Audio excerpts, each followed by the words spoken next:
Hello friends, जय जगन्नाथ।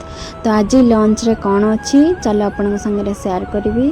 ये हूँ गरम भात ता सहित कांजी पानी से मूला बैगण भेंडी सबू परिवा पड़ी आउ कांजी पानी है। ता सहित रही कुंदुड़ी आलू भजा आउ छतु बेसर पालंग शाग घांट।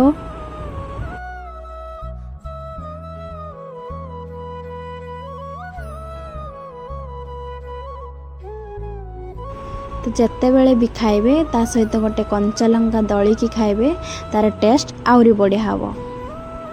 तो आपण मानू केमती लगिला कमेंट बॉक्स रे कहिबे।